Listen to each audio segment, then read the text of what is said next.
Good morning my students, welcome my channel TKB official. তোমরা সবাই ভালো আছো? আজ তোমাদের ক্লাসে আলোচনা করব ত্রিকোণমিতিক অনুপাত এবং ত্রিকোণমিতিক অভেদাবলী চ্যাপ্টারটি। এই চ্যাপ্টারটি আলোচনা করার আগে আমরা যে বিষয়টা জানবো সেটা একটু দেখে নিই।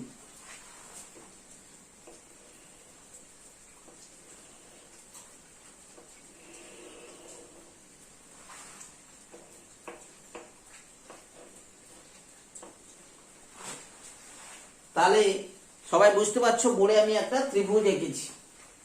ত্রিভুজটা কি ধরনের ত্রিভুজ? না, এবিসি ত্রিভুজে বি কোণটা সমকোণ দেখতে পাচ্ছি, তাহলে স্বভাবতই এ বি সি সমকোণী ত্রিভুজ। এখন আমরা আজকে প্রথমে যেটা স্মরণ করে নেব যে এই এ বি সি সমকোণী ত্রিভুজের তিনটা বাহু রয়েছে, লম্ব, একটা ভূমি, একটা অতিভুজ। আমরা আজকে সেটা জানবো, কোনটাকে অতিভুজ বলবো, কোনটাকে লম্ব বলবো, আর কোনটাকে ভূমি বলবো। না, তোমরা জেনে এসছো যে এ বি সি সমকোণী ত্রিভুজের যেহেতু এ বি সি কোণটা সমকোণ, তাই সমকোণের বিপরীত বাহু এসিটা অতিভুজ। আর এটা যেহেতু লম্ব ভাবে রয়েছে, তাহলে এটাকে তোমরা লম্ব বলবে, আর বিসিটাকে তোমরা ভূমি বলবে। তাহলে দেখো, এ বি সি ত্রিভুজের তিনটা বাহু লম্ব, ভূমি আর অতিভুজ আমরা জানলাম। কিন্তু মুশকিল কোথায় জানো? আমি যদি এই ত্রিভুজটাকে একটু ঘুরিয়ে আঁকি, অর্থাৎ এ বিটাকে নিচে যদি নিয়ে যাই, এইভাবে যদি ঘুরিয়ে দিই ত্রিভুজটাকে, তাহলে এইটা হয়ে গেল এ, এইটা হয়ে গেল বি, এইটা হয়ে গেল সি। তাহলে সমকোণ তো ঠিক রয়েছে, তাহলে অতিভুজটা তোমরা খুঁজে পাচ্ছ। অতিভুজ এসি এখানেও ছিল, এখানেও আছে, কিন্তু এখানে যেটা লম্ব ছিল, দেখো এখানে তোমার কাছে হয়ে গেছে ভূমি, আবার যেটা ভূমি ছিল সেটা হয়ে গেছে লম্ব। তাহলে আমাদের সবার কাছে একটা কনফিউশন যে কোনটাকে আমরা লম্ব বলবো, কোনটাকে ভূমি বলবো। কিন্তু একটা ত্রিভুজের লম্ব আর ভূমি তো কনস্ট্যান্ট, সেটা তো পরিবর্তন হবে না। কিভাবে আমরা লম্ব আর ভূমিকে চিনব সেইটা এখন আমরা আলোচনা করব। দেখে নি, এ বি সি ত্রিভুজে যখন কোণ এ বি সিটা 90 ডিগ্রি, তাহলে দেখো বি এ সি আর বি সি এ এই দুটো মিলে 90 ডিগ্রি। তাহলে দুটোর মধ্যে একটা 60, একটা 30 হতে পারে, একটা 40, একটা 50 হতে পারে। তাহলে যাই হোক না কেন, কোনো কোণই 90 ডিগ্রি হবে না, অর্থাৎ প্রতিটি কোণ সূক্ষ্ম কোণ। আমি ধরে নিলাম এ সি বি কোণটা একটা সূক্ষ্ম কোণ, তাকে আমরা থিটা দিয়ে চিহ্নিত করলাম। আমি তাহলে দুটো জিনিস জেনে ফেললাম, একটা সমকোণ আর একটা সূক্ষ্ম কোণ থিটা। দেখো, যেই কোণটাকে আমরা থিটা বলছি তার বিপরীত বাহু সবসময় লম্ব, অর্থাৎ যে সূক্ষ্ম কোণের সাপেক্ষে আমরা আলোচনাটা শুরু করব সেই সূক্ষ্ম কোণের বিপরীত বাহুটা আমার কাছে লম্ব, সমকোণের বিপরীত বাহুটা অতিভুজ এবং অবশিষ্ট বাহুটা ভূমি হবে। তাহলে তোমাদের প্রশ্ন আসতে পারে, প্রশ্ন জাগবে নিশ্চয়ই মনে, যে এই ত্রিভুজটা যদি এ বি সি ত্রিভুজ হয়, আমি এটা থিটা কোণের সাপেক্ষে, তাহলে আমি লম্ব এটা বলেছিলাম, আর এটাকে ভূমি বললাম, এটাকে অতিভুজ বললাম। কিন্তু যেহেতু দুটো সূক্ষ্ম কোণ রয়েছে, আমি এটা থিটা না ধরে আলফা ধরলাম উপরের কোণটাকে। তখন তাহলে কি জানবো? না, এখানে আলফা কোণের সাপেক্ষে বা আলফা কোণের বিপরীত বাহুটা হচ্ছে বিসি, তখন এইটা হবে লম্ব, সমকোণের বিপরীত বাহুটা হবে অতিভুজ, আর বাকি বাহুটা হবে ভূমি। তাহলে ত্রিভুজ যেভাবে থাকুক না কেন, আমার লম্ব, ভূমি আর অতিভুজটা নির্ভর করছে কোন সূক্ষ্ম কোণের সাপেক্ষে আমরা আলোচনা শুরু করছি।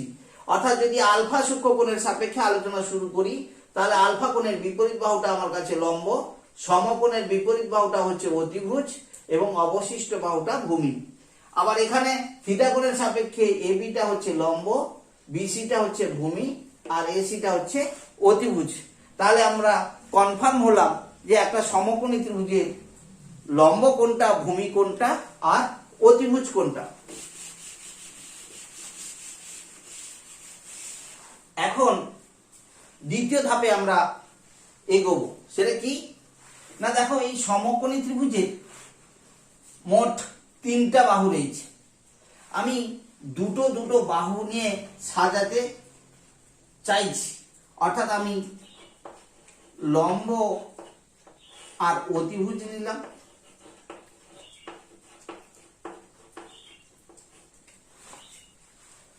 ভূমি বাই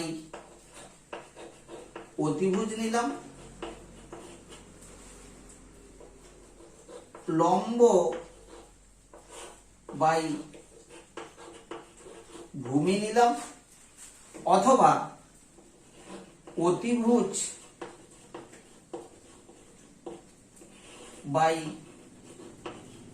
লম্ব নিলাম, অতিভুজ বাই ভূমি নিলাম, অথবা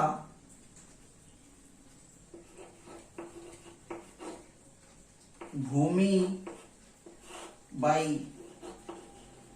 লম্ব নিলাম। অর্থাৎ দেখো এই সমকোণী ত্রিভুজের মাত্র 3টা বাহু, 3টা বাহুর মধ্যে আমি দুটো দুটো করে বাহু সাজালাম অনুপাত আকারে। দেখো কোনোটা কিন্তু আমরা রিপিট করে লিখিনি, অর্থাৎ দেখো এখানে লম্ব বাই অতিভুজ আর কোথাও লম্ব বাই অতিভুজ দেখতে পাচ্ছি না, বা ভূমি বাই অতিভুজও কোথাও দেখতে পাচ্ছি না। অর্থাৎ দুটো করে নিয়ে আলাদা আলাদা ভাবে আমরা 6 ভাবে সাজাতে পারি। অর্থাৎ এই লম্ব, ভূমি, অতিভুজ তো আমি বলে দিয়েছি আগে থিটা কোণের সাপেক্ষে চিহ্নিত হয়েছে। তাহলে দেখো এই থিটা সূক্ষ্মকোণের সাপেক্ষে যখন দুটো করে বাহুর অনুপাত নিলাম, এই অনুপাতগুলোকে আমরা বলবো ত্রিকোণমিতিক অনুপাত। ত্রিকোণমিতিক অনুপাত অর্থাৎ এই অনুপাত যেহেতু 6 রকমের হচ্ছে, তাই ত্রিকোণমিতিক অনুপাত ও 6 রকম নামে আছে, সেইগুলো এখন জানবো। এই থিটা কোণের সাইন সমান যখন, তাহলে একটা কোণানুপাত হলো সাইন, যখন লিখবো তখন লম্ব বাই অতিভুজ নেব। সংক্ষেপে আমরা লিখতে শিখব সাইন থিটা। যখন থিটা কোণের কোসাইন লিখব তখন আমরা লিখব ভূমি বাই অতিভুজ, সংক্ষেপে লিখব কস থিটা। যখন থিটা কোণের ট্যানজেন্ট লিখব তখন লিখব লম্ব বাই ভূমি, একে আমরা সংক্ষেপে লিখতে শিখব ট্যান থিটা। আবার অতিভুজ বাই যখন লম্ব নিব তখন তাকে বলবো আমরা কোসেকেন্ট,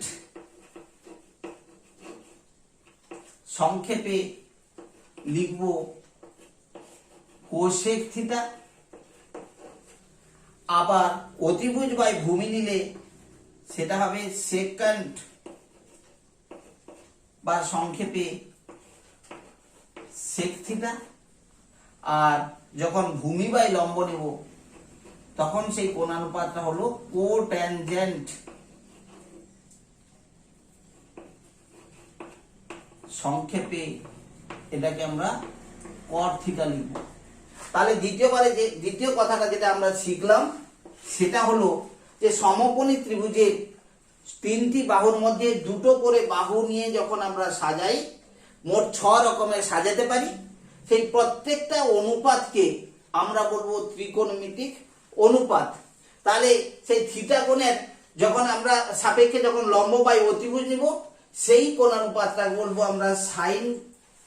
যখন ভূমি বাই অতিভুজ নিব কোসাইন, যখন লম্ব বাই ভূমি নিব তখন তাকে বলবো ট্যানজেন্ট, আবার অতিভুজ বাই যখন লম্ব নেব কোসেক্যান্ট বা সংক্ষেপে কোসেক থিটা, যখন অতিভুজ বাই ভূমি নিব তাহলে সেটা হলো সেকান্ট বা সংক্ষেপে সেক থিটা, যখন ভূমি বাই লম্ব নেব কোট্যানজেন্ট বা সংক্ষেপে কট থিটা। তাহলে আমরা এই 6টা যে কোণানুপাত পেলাম আমরা একটু লিখে ছোট করে।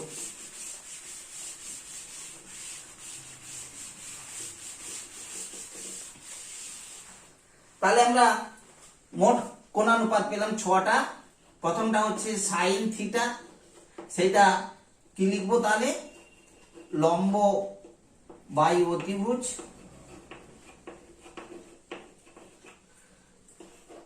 কস থিটা বা কোসাইন থিটা ইকুয়াল টু ভূমি বাই অতিভুজ। যখন আমরা ট্যানজেন্ট বা ট্যান থিটা নেব তখন আমরা লিখব লম্ব বাই ভূমি। আবার যখন উল্টোটা লিখছি অর্থাৎ অতিভুজ বাই লম্ব তখন সেই কোণানুপাতটাকে লিখব কোসেক থিটা। যখন এখানে ভূমি বাই অতিভুজ আছে তার উল্টোটা লিখব অতিভুজ বাই ভূমি, সেটা হচ্ছে সেক থিটা। যখন ভূমি বাই লম্ব নেব তখন তাকে বলবো কট থিটা। তাহলে আমি যেমন লিখেছি তোমরা এই কোণানুপাতগুলো এইভাবে সিরিয়ালি মনে রাখার চেষ্টা করো। Sine cos tan cosec sec cot. Just 2 minute সময় নাও, মনে মনে স্মরণ করো এবং মুখস্থ করো। তাহলে কোণানুপাত মোট কটা হলো? 6টা। বলো সাইন কস ট্যান, এপাশে কোসেক সেক কট। আরেকবার তাহলে sine cos tan cosec sec cot. তাহলে মোট 6টা কোণানুপাত আমরা শিখে ফেললাম। এখন তাহলে কি হলো? 1 নাম্বার আলোচনায় আমরা শিখলাম একটা সমকোণী ত্রিভুজের 3টা বাহুকে নিয়ে কনফার্ম হলাম কোনটা লম্ব, কোনটা ভূমি, কোনটা অতিভুজ। তারপরে দ্বিতীয় আলোচনায় আমরা শিখলাম কি না 3টা বাহুর মধ্যে যদি 2টো করে বাহুকে নিয়ে সাজাই আমরা মোট 6 রকমে সাজাতে পারবো। সেই প্রত্যেকটা অনুপাতকে এই থিটা কোণের সাপেক্ষে ত্রিকোণমিতিক অনুপাত বলবো। যেহেতু 6 রকমে সাজালাম তাই ত্রিকোণমিতিক অনুপাত আমার কাছে হলো ক রকম? 6 রকমের। সেই কোণানুপাতগুলোর নামগুলো নতুন তোমাদের কাছে, সেটা তোমাদের তাহলে কি বললাম, আমি যেমন বাম পাশে 3টা ডান পাশে 3টা লিখেছি তোমরা সেইটা ভাবে বাম পাশে 3টা ডান পাশে তাহলে মনে রাখবো। কি কি বললাম তাহলে? Sine theta, cos theta, tan theta, ডান পাশে কোসেক সেক কট। দেখো এই বাম পাশে 3টা ডান পাশে 3টা লেখার সময় আমি কিন্তু একটা সম্পর্ক বজায় রেখে লিখেছি। সেই সম্পর্কটা তোমরা নিজেরাই বলতে পারবে যে সাইন থিটা যাহা কোসেক থিটা ঠিক তার উল্টো, অর্থাৎ সাইন থিটার সঙ্গে কোসেক থিটার একটা সম্পর্ক আমরা এই ছক থেকেই দেখতে পাচ্ছি যে সাইন থিটা সমান কোসেক থিটার উল্টো মানে অনন্যক, মানে 1/কোসেক থিটা। তাহলে সাইন থিটার বদলে আমি লিখতে পারি 1/কোসেক থিটা, অথবা উল্টোটা কোসেক থিটাকে যদি আমি লিখতে চাই অতিভুজ বাই লম্ব, সেটা দেখো লম্ব বাই অতিভুজের উল্টো, তাই কোসেক থিটাকে লিখতে পারি 1/সাইন থিটা। তাহলে বুঝতে পারলাম সবাই যে সাইন থিটাটা হচ্ছে কোসেকের অনন্যক বা কোসেকটা হলো সাইনের অনন্যক। সাইন থিটা যেখানে আছে আমার প্রয়োজনে আমি 1/কোসেক থিটা লিখতে পারবো, বা যেখানে কোসেক থিটা আছে সেখানে আমি লিখতে পারবো 1/সাইন থিটা। তোমরাই বলো এখানে আর একটা সম্পর্ক তোমরা নিজেরা তৈরি করে নিতে পারবে কি না, যদি আমি কোণাকুনি গুণ করে নিই, কোণাকুনি গুণ করে নিই তাহলে কি পাচ্ছি না sine theta into cosec theta সমান 1। কি করে? না দেখো এখানে সাইন থিটা সমান কি পেয়েছি, লম্ব বাই অতিভুজ, আর কোসেক থিটা কি পেয়েছি, অতিভুজ বাই লম্ব। তোমরা যদি পাশাপাশি কাটারি করে দাও তাহলে সেক্ষেত্রেও 1 হচ্ছে। তাহলে দেখো সাইন থিটা আর কোসেক থিটার গুণফল সব সময়ের জন্য 1 হবে। তাহলে আমরা এই সম্পর্কটা থেকে তাহলে কোণানুপাতগুলির মধ্যে আমি একটা সম্পর্ক তৈরি করতে পারলাম। তাহলে বলো দ্বিতীয় লাইনটাইও তাহলে আমরা কি লিখতে পারবো, না cos থিটা সমান 1/sec থিটা, অথবা sec থিটা সমান 1/cos থিটা, অথবা যদি কোণাকুণি গুণ করি তাহলে কি পাবো, cos theta into sec theta সমান 1।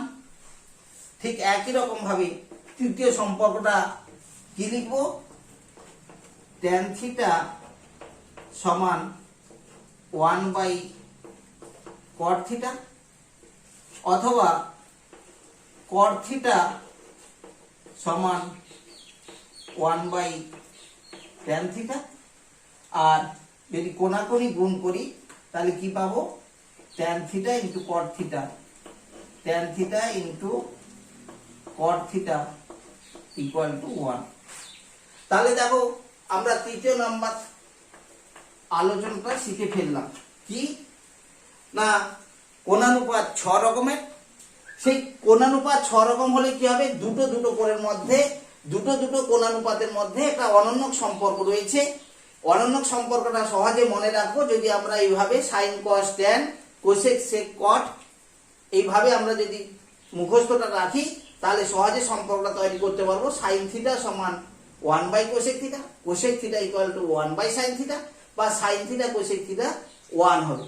কস থিটা সমান 1/সেক থিটা, বা সেক থিটা সমান 1/কস থিটা, বা cos theta into sec theta কত হবে, 1 হবে। ট্যান থিটা ইকুয়াল টু 1/কট থিটা, বা কট থিটা ইকুয়াল টু 1/ট্যান থিটা, বা ট্যান থিটা কট থিটার গুণফল কত হবে, না 1 হবে।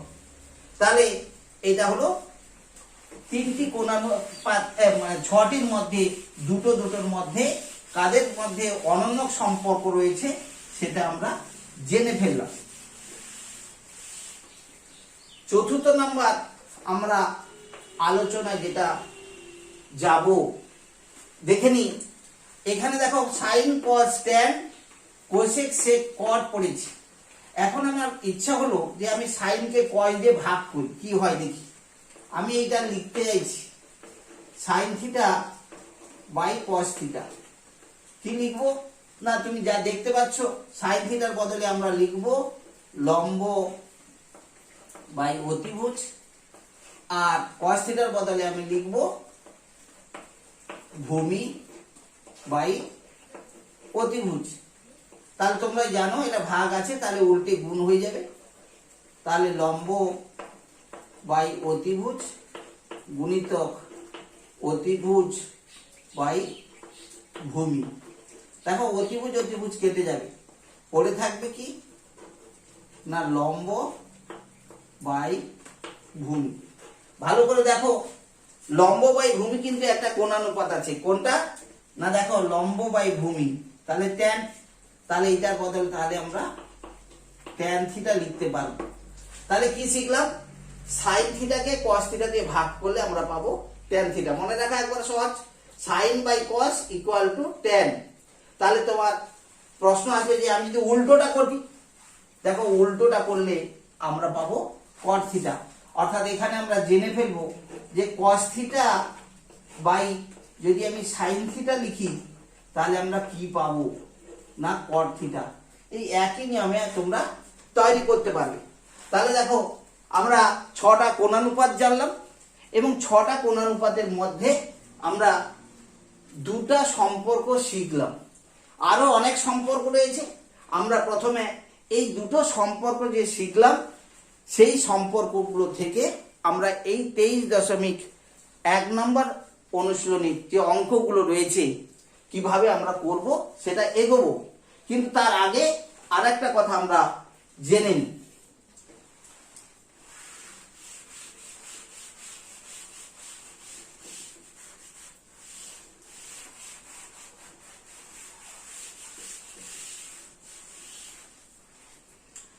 আমরা যে এখানে লিখেছি যে সাইন থিটা, সাইন থিটা মানে সাইন গুণিতক থিটা আছে না কিভাবে আছে? না, সাইন থিটা মানে সাইন গুণিতক থিটা এটা নয়, এইভাবে আমরা শিখবো না। সাইন থিটা আসলে কি না, একটা থিটা কোণের সাপেক্ষে যখন লম্ব বাই অতিভুজ নেব সেই কোণানুপাতটা হলো সাইন। তাহলে সাইন থিটা একসঙ্গে একটা কোণানুপাত, সেটা সাইন এবং থিটার গুণফল নয়। এক নাম্বার বিষয় জানলাম। দ্বিতীয় নাম্বার, আমি যদি সাইন থিটাকে আর একটা সাইন থিটা দিয়ে গুণ করি তাহলে আমি কি লিখতে পারবো না, সাইন থিটা এর হোল স্কোয়ার। তাহলে এটাকে কিভাবে লিখবো না, এটাকে লিখবো আমরা সাইন স্কোয়ার থিটা। আমরা কিন্তু সাইন থিটা স্কোয়ার লিখবো না, এটা হবে না। তাহলে কি বললাম, দুটো সাইন থিটা যখন গুণ করব সাইন থিটার হোল স্কোয়ার তো হবে স্বভাবতই, তাহলে তাকে আমরা যখন স্কোয়ার আকার লিখবো কিভাবে লিখবো না, sine square theta, sine theta square. প্রথম প্রথম তোমরা হয়তো লিখে ফেলবে, সেটা যেন না হয়।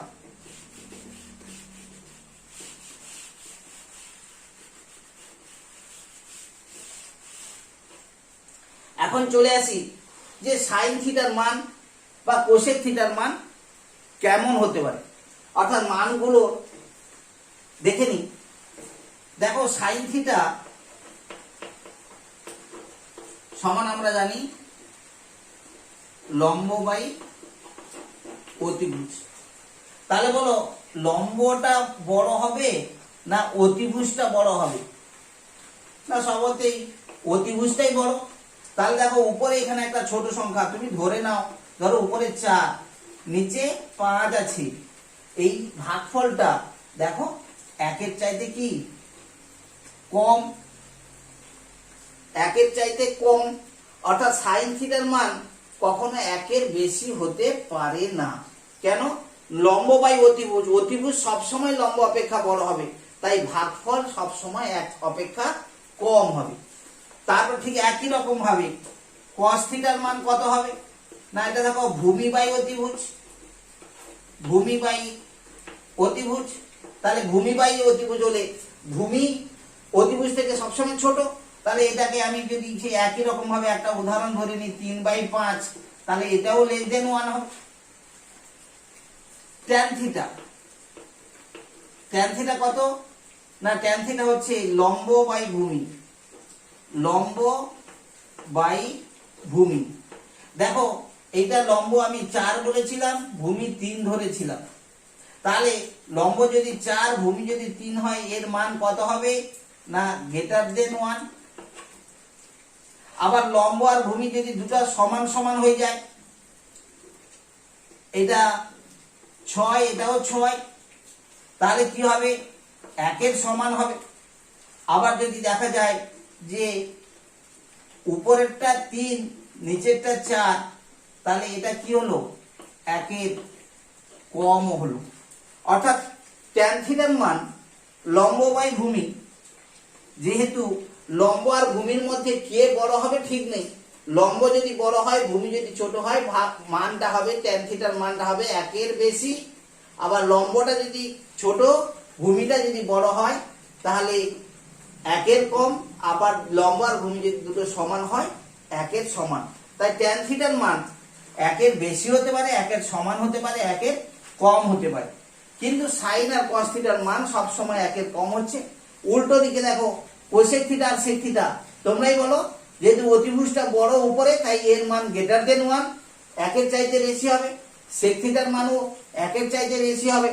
আর কট থিটার মান ভূমি বাই লম্ব, তাহলে ঠিক ট্যান থিটার মধ্যে সম্পর্ক তৈরি হবে, অর্থাৎ একের বেশি, একের সমান অথবা একের কম হতে পারে। তাহলে দেখো, আমরা 5 নাম্বার আলোচনায় যে শিখে ফেললাম, তাহলে কি না কোণানুপাতগুলোর মান কখনো 1-এর বেশি হতে পারে, কখনো 1-এর কম হতে পারে, কখনো 1-এর সমান হতে পারে।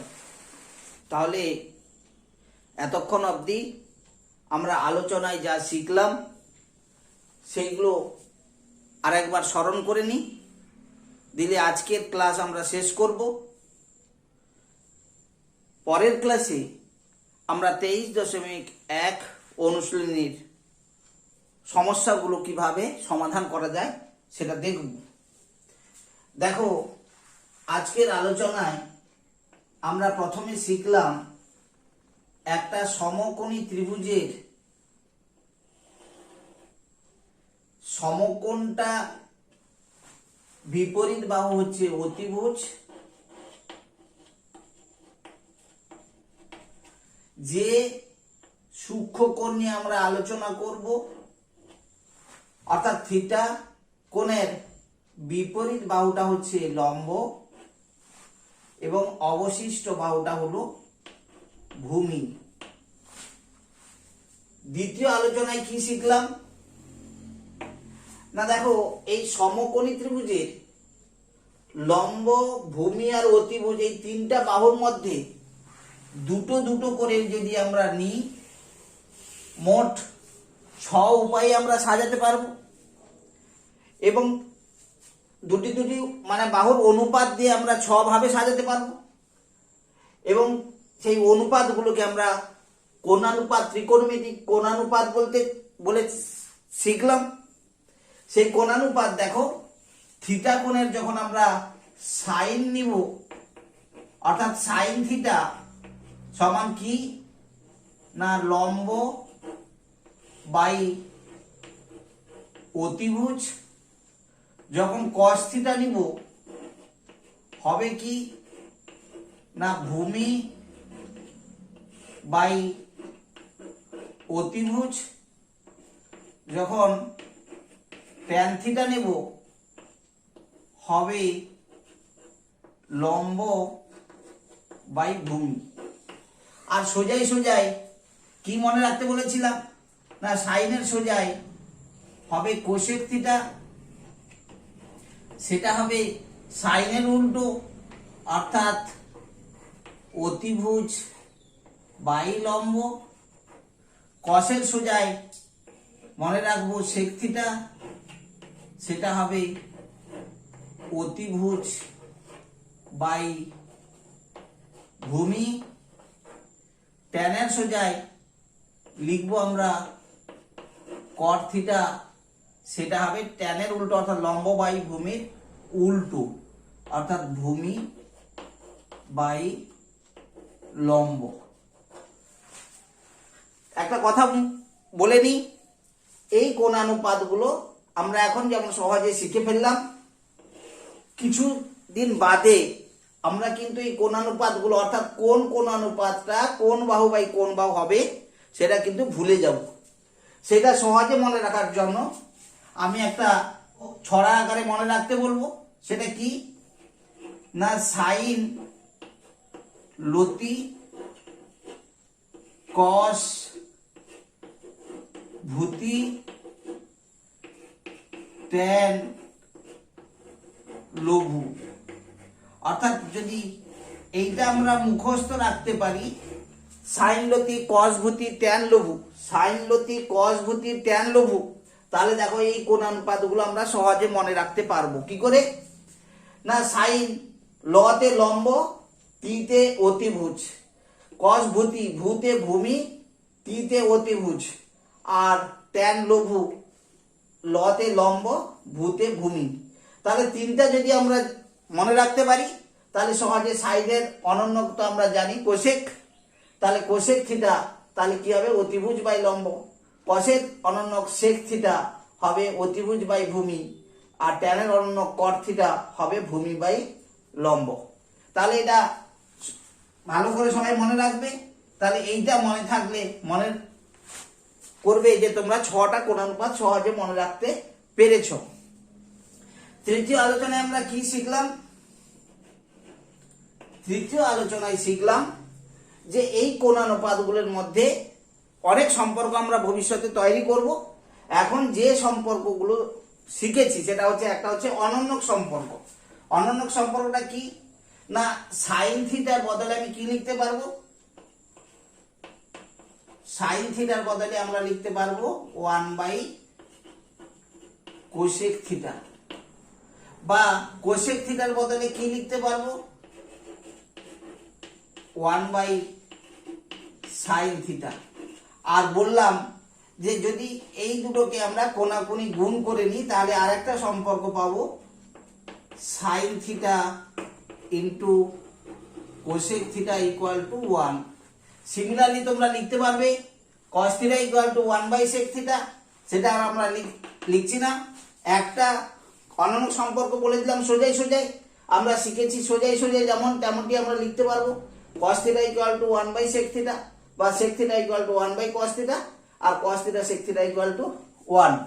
সিমিলারলি tan থিটার ক্ষেত্রেও একই। 4 নম্বর আলোচনায় আমরা কি শিখলাম না, শিখলাম কোণানুপাতগুলোর মান কেমন হবে। না আমরা দেখলাম যে সাইন থিটা হচ্ছে লম্ব বাই অতিভুজ, তাহলে সাইন থিটা সমান কি শিখেছি না লম্ব বাই অতিভুজ। এই মানটা কি হবে না লেস দেন 1 হবে। কেন না যেহেতু লম্বটা লেস দেন অতিভুজ, অর্থাৎ অতিভুজ থেকে লম্বটা ছোট বলে লম্ব আর অতিভুজের ভাগফল 1-এর কম হবে, তাই সাইন থিটার মান 1-এর কম হবে। পরবর্তীকালে দেখব সাইন থিটার মান 1-এর সমান হতে পারে। যাই হোক, আর cos থিটার মান ঠিক সিমিলারলি আমরা কি লিখব না cos থিটা ইকুয়াল টু ভূমি বাই অতিভুজ, তাহলে এর মানও কি হবে না 1-এর কম হবে বা 1-এর সমান হবে। সমানটা আমরা পরের আলোচনায় পরপর জানবো। তাহলে কেন না যেহেতু ভূমিটা অতিভুজ থেকে ছোট। আর tan থিটার মান কি হবে, tan থিটার মান হবে লম্ব বাই ভূমি। এই লম্ব আর ভূমি মধ্যে সম্পর্ক কি হতে পারে না লম্ব আর ভূমি দুটো সমান হতে পারে। কখনো লম্ব বড় ভূমি ছোট, আবার কখনো লম্ব ছোট ভূমি বড়, তাই tan থিটার মান সমান 1 হতে পারে, অথবা 1-এর চাইতে বেশি হতে পারে, অথবা 1-এর চাইতে কম হতে পারে। তাহলে বাকি আমি 3টা বললাম না, তোমরা একই রকম ভাবে তাহলে সম্পর্কগুলো কোসেক থিটার মান তাহলে কি হবে অতিভুজ বাই লম্ব, বড় সংখ্যাটা উপরে, ছোট সংখ্যাটা আমার নিচে পাবো, তাই কোসেক থিটার মান হবে 1-এর বেশি বা 1-এর সমান। যাই হোক, সেক থিটা কট থিটার মান এমনি তোমরা তাহলে স্মরণ করে নিতে পারবে। 5 নম্বর আলোচনায় আমরা কি শিখলাম যে সাইন থিটা বা কোনো কোণানুপাত যখন লিখব এটা কিন্তু সাইন গুণিতক থিটা আকারে নয়, এই দুটো মিলে একটা কোণানুপাতকে বোঝায়, তাহলে এটা সঠিক নয়। আর 6 নম্বর আলোচনায় কি শিখলাম, 6 নম্বর আলোচনায় শিখলাম যখন আমরা কোনো সাইন থিটা এর বর্গ করব বা ঘন করব তাহলে সেই বর্গ বা ঘনটা কোথায় লিখব বলো না সাইন স্কোয়ার থিটা আকারে। আমরা কিন্তু কোনটা লিখব না না সাইন থিটা স্কোয়ার লিখব না। এর সঙ্গে আমি আর একটা কথা বলে নিই, তাহলে আজকের আলোচনা আমরা শেষ করব। কি না যদি কোথাও দেখি যে sine theta equal to sine alpha, অর্থাৎ সূক্ষ্মকোণগুলোকে আমরা আলাদা পেয়েছি, একটা থিটা আলফা কিন্তু দুটোই সাইন, তাহলে এক্ষেত্রে তখনই সম্ভব হবে এই থিটা ইকুয়াল টু আলফা যদি হয়, অর্থাৎ সূক্ষ্মকোণ দুটো যদি সমান হয় তাহলে কোণানুপাত দুটো সমান হবে। তাহলে কি বুঝলাম, সাইন থিটা ইকুয়াল টু যদি সাইন আলফা কোথাও পাই তাহলে দুটো কোণানুপাত সমান হবে তখনই যদি কোণ দুটো সমান হয়, অর্থাৎ অতএব আমি লিখতে পারবো কি থিটা ইকুয়াল টু আলফা। তাহলে দেখো ত্রিকোণমিতির কোণানুপাত অর্থাৎ আমরা ত্রিকোণমিতির মূল বিষয়ে ঢুকছি। যদি ত্রিকোণমিতি শিখতে হয় ক্লাসটা একবার প্রথম থেকে শেষ পর্যন্ত ভালো করে দেখবে এবং যে যে সম্পর্কগুলো আমরা শিখলাম সেগুলো খাতায় লিখে বারবার প্র্যাকটিস করব এবং পরের ক্লাসে আমরা যখন অনুশীলনী আলোচনা করব তখন তোমরা আমাকে হেল্প করবে কিভাবে সমাধান করতে পারি আমরা অঙ্কগুলো। ঠিক আছে, ভালো থাকবে। যদি আমার ক্লাসটা ভালো লাগে তাহলে সাবস্ক্রাইব করো, বন্ধুদের মধ্যে শেয়ার করো এবং